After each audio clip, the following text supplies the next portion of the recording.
देखिएगा, आज हम लोग पढ़ेंगे यूज ऑफ डेयर। ये आपका मॉडल वर्ब का लास्ट है। कल हम लोग नीड पढ़े थे, आज हम लोग क्या पढ़ना है जी, डेयर। डेयर भी आपका क्या है जी, सेमी मॉडल है। नीड भी सेमी मॉडल और डेयर भी सेमी मॉडल है। तो डेयर का मीनिंग होता है, यानी अर्थ निकलता है साहस करना या हिम्मत करना। बताया जाता है कि डेयर जो है वो आपको मॉडल वर्ब के रूप में भी काम करता है और मेन वर्ब के रूप में भी काम करता है। यानी dare is used sometimes, dare is used sometimes, there is sometimes used as a modal verb and sometimes as a main verb। यानी dare का प्रयोग कभी मॉडल वर्ब के रूप में होता है तो कभी मेन वर्ब के रूप में होता है। तो सबसे पहले हम लोग dare का प्रयोग किस रूप में पढ़ेंगे जी, मॉडल वर्ब के रूप में पढ़ेंगे। तो मॉडल वर्ब के रूप में जब dare का यूज करते हैं तो निगेटिव सेंटेंस और इंट्रोगेटिव सेंटेंस में होता है। इसका स्ट्रक्चर देखिएगा, निगेटिव सेंटेंस का, निगेटिव सेंटेंस का स्ट्रक्चर होता है सबसे पहले सब्जेक्ट, उसके बाद से डेयर। आपका सब्जेक्ट कोई भी हो, फर्स्ट पर्सन के हो या सेकेंड पर्सन या थर्ड पर्सन, सबके साथ डेयर का प्रयोग होगा। उसका से not plus V1 plus object. ये आपका क्या होगा जी, निगेटिव सेंटेंस का स्ट्रक्चर हो गया। जैसे हम बोले कि उसे वहां जाने की हिम्मत नहीं है, उसे वहां जाने की हिम्मत नहीं है या वह वहां जाने का साहस नहीं करता है। तो इसको कैसे बनाएंगे जी, he dare not go there, he dare not go there, उसे वहां जाने की हिम्मत नहीं है। आगे देखिएगा, जैसे हम बोले कि I dare not touch her, I dare not touch her, मुझे उसे छूने की हिम्मत नहीं है। ऐसा हम बोले कि she dare not, she dare not go there without, without my permission, without my permission. Sentence है आपका कि she dare not go there without my permission, उसे बिना मेरे परमिशन लिए, बिना मेरे परमिशन के वहां जाने की हिम्मत नहीं है। वही हम बोले कि I dare, I dare not, not take a step, I dare not take a step, मुझे ऐसे कदम उठाने की हिम्मत नहीं है। वही आगे देखिएगा, जैसे हम बोले कि ही डेयर नॉट से सो, ही डेयर नॉट से सो, उसे ऐसे कहने की हिम्मत नहीं है। वही हम बोले कि she dare not fight with me, she dare not fight with me, उसे मुझसे लड़ने की हिम्मत नहीं है। आगे देखिएगा एक और, जैसे हम बोले कि मुझे अपने पापा से बहस करने की हिम्मत नहीं है। तो सबसे पहले सब्जेक्ट क्या लिखेंगे, आई, उसके बाद से डेयर, उसके बाद से नॉट, आई डेयर नॉट, बहस करना क्या हो जाएगा, debate, I dare not debate with my father, with my father, I dare not debate with my father, मुझे अपने पापा से बहस करने की हिम्मत नहीं है। तो ये आपका क्या जी, डेयर का प्रयोग निगेटिव सेंटेंस में एज अ मॉडल वर्ब के रूप में हुआ है। इसको अच्छे से समझ लीजिए, लिखिए या एक स्क्रीनशॉट ले लीजिए। देखिएगा, डेयर का प्रयोग हम लोग मॉडल वर्ब के रूप में इंट्रोगेटिव सेंटेंस में करेंगे। किसमें जी, इंट्रोगेटिव सेंटेंस में। तो इंट्रोगेटिव सेंटेंस का स्ट्रक्चर जब तैयार करते हैं, देखिएगा वो कैसे होता है। सबसे पहले जो मॉडल वर्ब होता है उसको हम लोग शुरू यानी स्टार्टिंग में लिखते हैं। तो यहाँ पर क्या हो जाएगा जी, आपका डेयर हो जाएगा। क्या हो जाएगा, डेयर।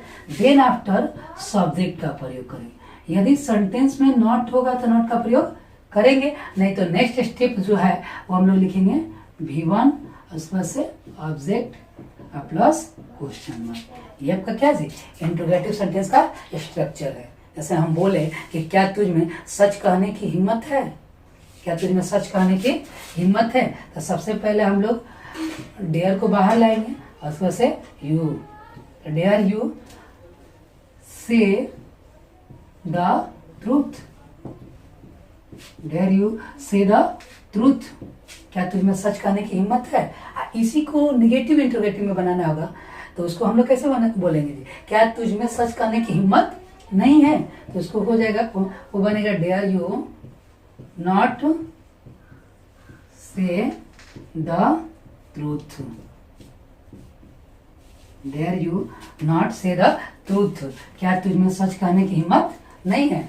आगे देखिएगा, जैसे हम बोले कि dare he face the robbers, dare he face the robbers, क्या उसमें डाकुओं से मुकाबला करने की हिम्मत है, dare he face the robbers. वही हम बोले कि dare he threaten you, dare he threaten you, क्या उसमें आपको धमकी देने की हिम्मत है, डेयर ही थ्रेटन यू, क्या उसमें आपको धमकी देने की हिम्मत है। ये आपका क्या कहेगी, डेयर का प्रयोग मॉडल वर्ब के रूप में, किस रूप में जी, मॉडल वर्ब के रूप में इंट्रोगेटिव सेंटेंस में है। इसको अच्छे ढंग से लिख लीजिए, नहीं तो एक स्क्रीनशॉट ले देखिएगा। डेयर का यूज हम लोग मॉडल वर्ब के रूप में पढ़ लिए हैं, और डेयर का यूज आप किस रूप में पढ़ना है जी, मेन वर्ब के रूप में, यानी as a main verb. Dare का यूज किस रूप में पढ़ेंगे जी, एज अ मेन वर्ब के रूप में पढ़ेंगे। तो सबसे पहले मान लीजिए कि मेन वर्ब के रूप में पढ़ेंगे, तो डेयर का देखिएगा स्ट्रक्चर जो होता है, फॉर्म जो होता है डेयर, डेयर्स, डेयर्ड होता है। तो इसका जब प्रेजेंट इंडेफिनिट टेंस में स्ट्रक्चर तैयार करेंगे, तो अफर्मेटिव स्ट्रक्चर हो जाएगा आपका सब्जेक्ट, क्या होगा जी, सब्जेक्ट प्लस डेयर या डेयर्स, थर्ड पर्सन का सिंगुलर नंबर होगा तो उसके साथ डेयर्स का प्रयोग करेंगे, plus to plus V1 plus object. ये आपका प्रेजेंट इंडेफिनिट टेंस का स्ट्रक्चर है।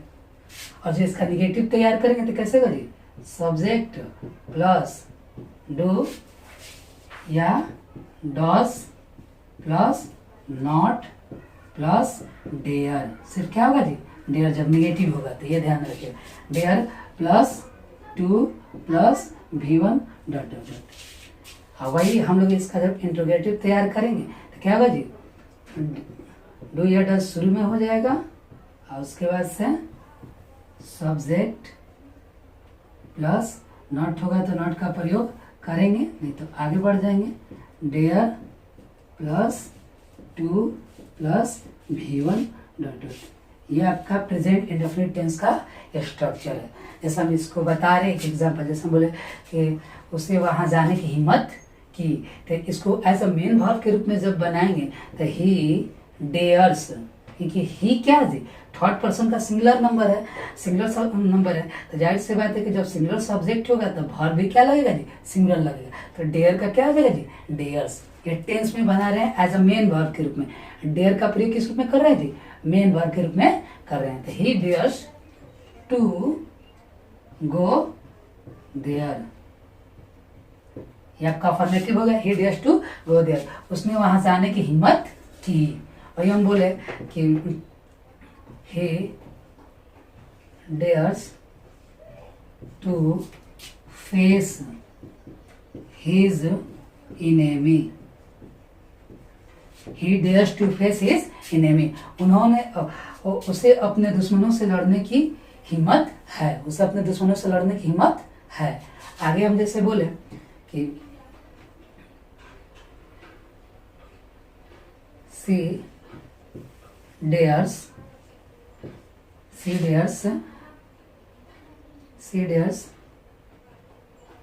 to sit in front of you, in front of you, उसे आपके सामने बैठने की हिम्मत है। ये आपका क्या हो गया जी, अफर्मेटिव सेंटेंस हो गया। अफर्मेटिव सेंटेंस का स्ट्रक्चर है, ये आपका नेगेटिव सेंटेंस का स्ट्रक्चर हो गया, ये आपका इंट्रोगेटिव सेंटेंस का स्ट्रक्चर है, जिसमें सभी हम लोग क्या पढ़ेंगे, सिर्फ अफर्मेटिव सेंटेंस का। जैसे हम बोले कि वह हमेशा मेरा मोबाइल छूने की हिम्मत करती है, वह हमेशा मेरे मोबाइल छूने की हिम्मत करती है, तो क्या करेगी, सी ऑलवेज डेयर्स हो गया, थर्ड पर्सन है, she always dares to touch my mobile, touch my mobile, ये आपका हो गया। इसको नोट कर लीजिए अच्छे ढंग से समझ के। अब हम लोग पढ़ेंगे क्या जी, डेयर का प्रयोग मेन वर्ब के रूप में नेगेटिव सेंटेंस में। जैसे हम बोले कि यू डोंट डेयर टू से a single word against him, क्या लिखा है, यू डोंट डेयर टू से a single word against him, तुझ में उसके खिलाफ एक शब्द भी बोलने की हिम्मत नहीं है। यू डोंट डेयर टू से a single word against him, तुझ में उसके खिलाफ एक शब्द भी बोलने का हिम्मत नहीं है। तो ये आपका क्या हो गया जी, निगेटिव सेंटेंस हो गया। वही जब हम लोग इंट्रोगेटिव सेंटेंस बनाएंगे तो देखिए कैसे बनाएंगे, डज he speak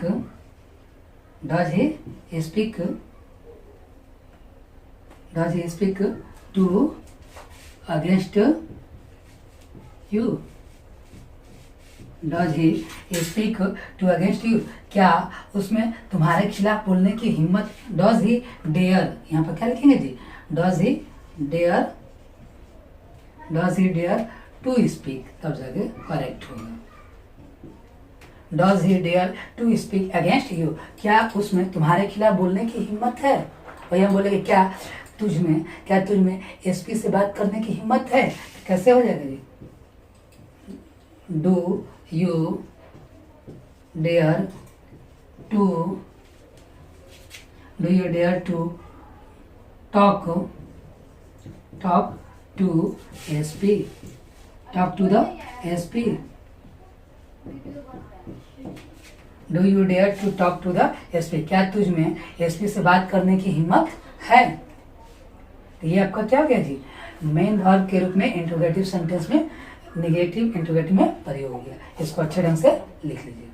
देयर का प्रयोग हम लोग प्रेजेंट, पास्ट, फ्यूचर तीनों में करते हैं। पास्ट में कुछ एग्जांपल देख लिया जाए, जैसे हम बोले कि मैंने एक सांप मारने की हिम्मत किया, तो अब क्या हो जाएगा जी, पास्ट में तो सब्जेक्ट, उसको से dared, I dared to kill a snake, मैंने एक सांप मारने की हिम्मत किया। तो ये आपका पास्ट में हो गया, सब्जेक्ट प्लस डेयर का पास्ट हो गया dare, to plus V1 plus object. इसी का निगेटिव बनाना होगा तो कैसे बनाएंगे, I did not dare to kill a snake, I did not dare to kill a snake, मैंने एक सांप मारने की हिम्मत नहीं किया।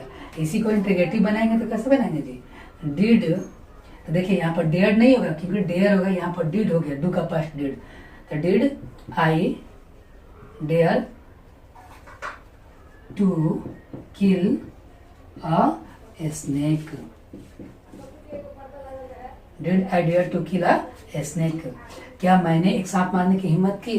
वही हम बोले कि उसने अपने पति के विरोध करने की हिम्मत की, तो he dare to oppose her husband, इसका negative, he did not dare to oppose her husband. Interrogative बनाना होगा तो डिड सी